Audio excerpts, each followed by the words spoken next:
یا ایھا الانسان، اے انسان، انک راجع الی ربک قدحا فملاقیہ۔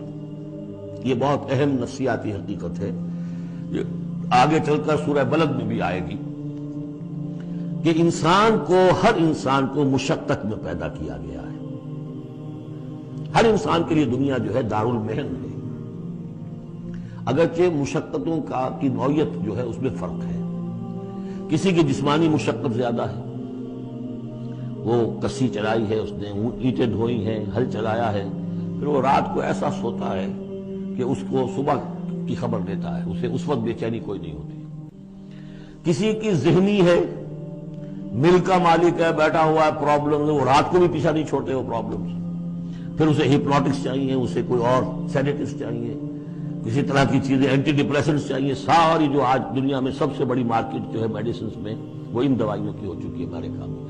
جو سب سے مہنگی دوائیاں وہ یہ ہیں امراض ذہنی کی۔ کن کو ہوتے ہیں یہ؟ عام طور پر جن لوگوں کے ہاں ایفلوئنس ہے، تو معلوم ہے کہ ہر ایک کے لیے کوفت ہے۔ پھر یہ کہ کسی کو کوئی غم ہے، کسی کو کوئی غم ہے۔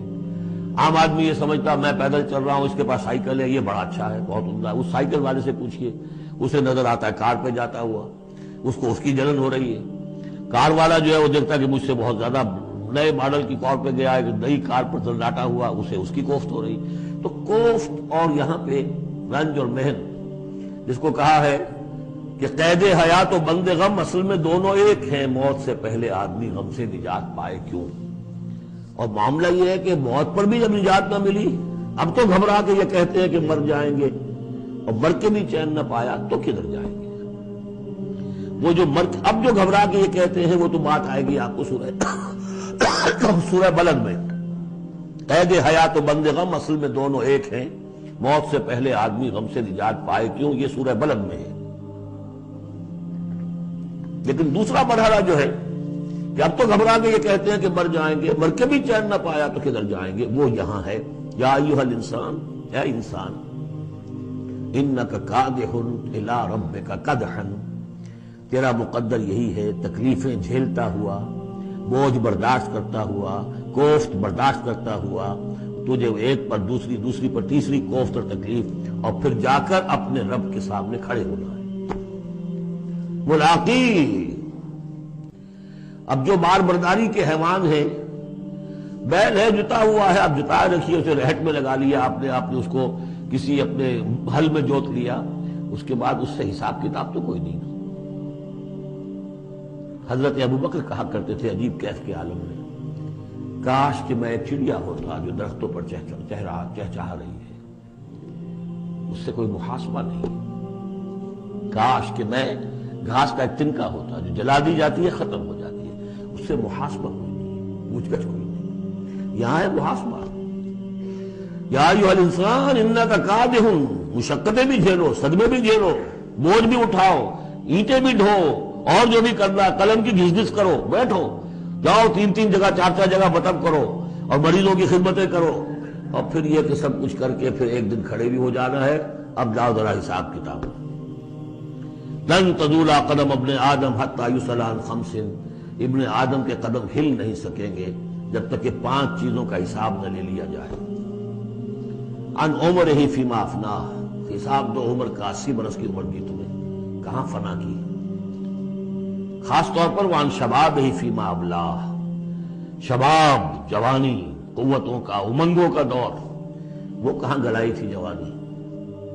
وعن مالہ من این اکتسبہ وفیما انفقہ، مال کا حساب دو، کہاں سے کمایا تھا، حلال سے کہ حرام سے، اور کہاں خرچ کیا تھا، عیاشیوں میں، عللوں تللوں میں، یا ادائے حقوق میں۔ وَأَمَّا عَلِمَ فِيمَا عَلِمَ، اما عمل فیما علم، اور 5واں سوال سب سے مشکل ہے، جو علم حاصل ہوا تھا اس میں عمل کتنا کیا۔ اس اعتبار سے ایک بات بتا دوں، برا نہ مانے، جن لوگوں نے پابندی سے یہاں یہ آج کون سا دن ہو گیا ہے، 25واں، ان کی سب سے بڑی مشکل ہو گئی ہے۔ اب سب سے بڑی مشکل اب ان کی ہے۔ اما عمل فیما علم، جو علم حاصل ہوا ہے اس میں عمل کا حساب کتاب ہوگا۔ وہ غریب جنہیں موقع ہی نہیں ملا، کبھی کوئی ایسی صورت ہی نہیں بنی کہ ان کے سامنے قرآن کی دعوت آ گئی ہو، ان کے پاس شاید کوئی نہ کوئی عذر ہو، ان کے عذر کا حصہ جائے گا ان پر جن کے ذمہ تھا کہ قرآن کی پہنچایا نہیں پہنچایا. لیکن یہ ہے کہ جن تک یہ بات پہنچ گئی انہیں سمجھ لینا چاہیے کہ بہت سخت ہے معاملہ. یا ایھا الانسان انک کادح الی ربک کدحا فملاقیہ فاما من اوتی کتابہ بیمینہ، تو وہ کہ جس کو دی جائے گی کتاب اس کے داہنے ہاتھ میں فسوف یحاسب حسابا یسیرا، تو اس سے تو لیا جائے گا بہت ہی ہلکا نرم حساب. وہ ہلکا اور نرم حساب کیا ہے؟ بخاری اور مسلم دونوں میں حضرت عائشہ سے روایت موجود ہے رضی اللہ تعالی عنہا، ينظر في كتابه ويتجاوز عن سيئاته واما من نوقش في الحساب فقد هلك. یعنی حساب یسیریہ کی کتاب نہ اس کا دیکھ لیا جائے گا بس ایک نظر سے اور اس کی خطاؤں کو بخش دیا جائے گا. لیکن جس سے مناقشہ ہو گیا، جرا ہو گئی، وہ ہلاک ہو جائے گا. حساب یسیریہ ہے، کوئی مناقشہ نہیں، کوئی جرا نہیں، اللہ تعالیٰ ان سے نرم معاملہ کرے گا. وَيَنْقَلِبُ إِلَىٰ أَهْلِهِ مَسْرُورًا، وہ جب واپس آئے گا اس عدالت کے کٹہرے سے تو بڑا خوش و خرم آئے گا اپنے گھر والوں کے پاس کہ جان چھٹی لاکھوں پائے، اللہ تعالیٰ کی رحمت سے، اللہ کی مغفرت سے میرا معاملہ تو سیدھا ہو گیا. لیکن اب اس کے برعکس کیا ہے؟ وَأَمَّا مَنْ أُوتِيَ كِتَابَهُ وَرَاءَ ظَهْرِهِ، اور وہ شخص جس کو دیا جائے گا اس کا اعمال نامہ اس کی پیٹھ کے پیچھے سے. وہ کیوں؟ دینا تو ہے بائیں ہاتھ میں، وہ بائیں ہاتھ پیچھے کر لے گا، میں لینا نہیں چاہتا تو وہاں پکڑا دیں گے. یہاں حاضر ہے وراء ظہرہ فسوف یدعو ثبورا، اب وہ موت طلب کرے گا، کسی طرح موت آ جائے، میں ختم ہو جاؤں، میں معدوم ہو جاؤں، میرا وجود نہ رہے. ویصلی سعیرا، لیکن وہ داخل ہوگا جہنم میں. انہ کان فی اہلہ مسرورا، بہت اہم ہے یہ مقام. وہ اپنے اہل و عیال میں بڑا خوش و خرم رہا ہے زندگی میں، دنیا میں، حرام سے دن بھر کی محنت کر کے. دیکھیے ایک بات آپ کو بتا دوں، اگر آپ اللہ کے دین کا حق ادا نہیں کر رہے تو چاہے 100% حلال سے کما رہے ہیں، حرام کھا رہے ہیں، اس لیے کہ اللہ کے دین کا حق آپ نے ادا نہیں کیا. وہ جو غصب کیا جا رہا ہے اللہ کا حق، وہ کہاں جائے گا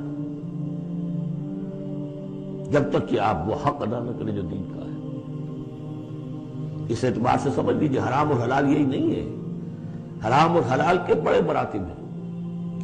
ایک حرام خور وہ ہے جو سور کھا رہا ہے، آپ نے کہا بہت یہ تو چھی سور کھا رہا ہے، حرام سب کو معلوم.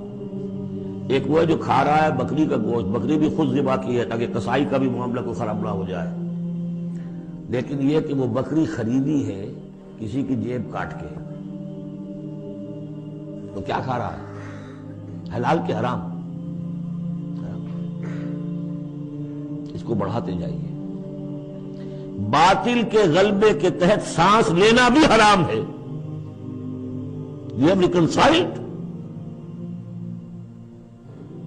تم نے باطل کو تسلیم کر لیا، ذہن قلباً طاغوت کو تسلیم کر لیا ہے. تمہارا جینا حرام، تمہارا سانس حرام.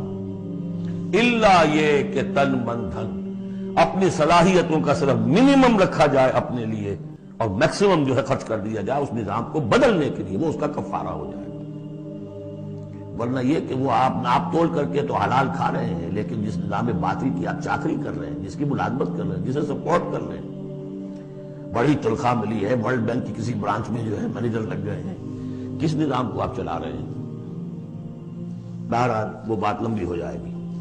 لیکن وہ دنیا میں خوش و خرم تھا، اچھا کھلا رہا تھا، دودھ ملائی ربڑی اپنے بچوں کو، ہر وقت آ رہا ہے تو نئی چیزیں لے کر آ رہا ہے، ولایت سے آ رہا ہے تو ایک ایک بچے کو بلا کر تمہارے لیے یہ لایا ہوں، تمہارے لیے یہ لایا ہوں. وہ دنیا میں وہ خوشیاں لے آیا، اب یہاں کچھ نہیں ہے.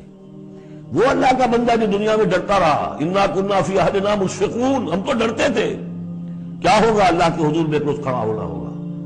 ان کے لیے یہاں آیا ینقلب الی اہلہ مسرورا، اب وہ لوٹے گا اللہ کی عدالت کے کٹہرے سے اپنے گھر والوں کی طرف تو خوش و خرم ہوگا.